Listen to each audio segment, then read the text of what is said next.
হ্যাপিল্যান্ড ডায়েরিজে স্বাগত জানাচ্ছি। শুরু করছি নতুন ব্লগ।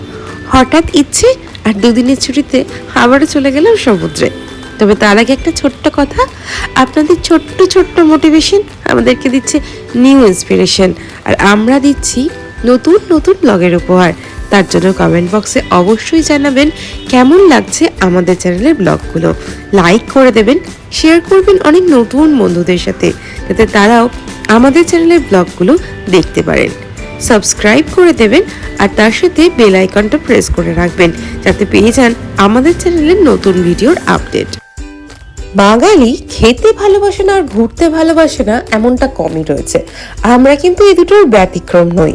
তাই দুদিনের হঠাৎই প্ল্যান করে পৌঁছালাম মন্দারমণি।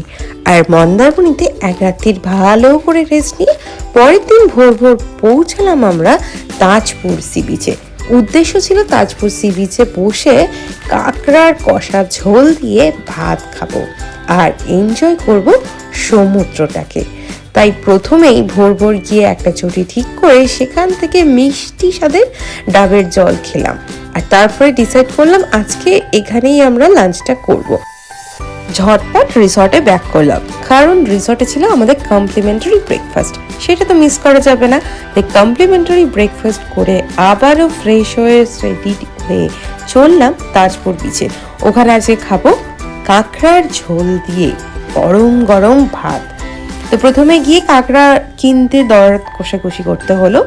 ওই 200 টাকা পার পিস পড়লো, তো দুটো নিয়েছিলাম আমরা। আরেকটু বার্গেনিং করে চলে এলো 350 টাকা আর 50 টাকার ভাতের প্লেট। টোটাল খরচা পড়েছিল আমাদের 400 টাকা।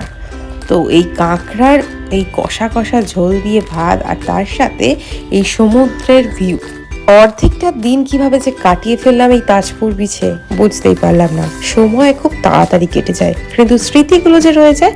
আর আমরা কোথায় ছিলাম গোয়ার রিসর্টে, যেটা রিসর্টটা নিউলি ওপেন হয়েছে এবং রিসর্টটি কিন্তু বেশ সুন্দর।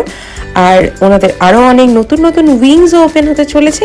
তো আমি নাম্বার শেয়ার করে দিয়েছি, চাইলে আপনারা কন্ট্যাক্ট করতে পারেন। আর ওনাদের সুইমিং পুলটা কিন্তু বেশ সুন্দর করে ডেকোরেট করা রয়েছে, আর বেশ সুন্দর সুন্দর গান চলছিল সন্ধ্যেবেলার দিকে। আমরা তাজপুর থেকে ফিরে ওখানেই বসে অনেকটা সময় এনজয় করছিলাম। আর এটা ছিল রিসেপশন এরিয়া, আর রিসেপশনের ঠিক অপোজিটে রয়েছে রেস্টুরেন্ট। কমপ্লিমেন্টারি ব্রেকফাস্টের ব্যবস্থা রয়েছে এখানে। আর খাবার তো বেশ ভালো ছিল, টেস্টি ছিল। আর আমরা রাতের ডিনার খেয়ে তাড়াতাড়ি ঝটপট ঘুমোতে চলে গেলাম, কারণ পরের দিনই ছিল আমাদের বাস। তো আজকের ব্লগ এখানেই শেষ করছি। খুব শীঘ্রই দেখা হবে নতুন একটা ব্লগে। তবে তার আগে লাইক, শেয়ার অ্যান্ড সাবস্ক্রাইব।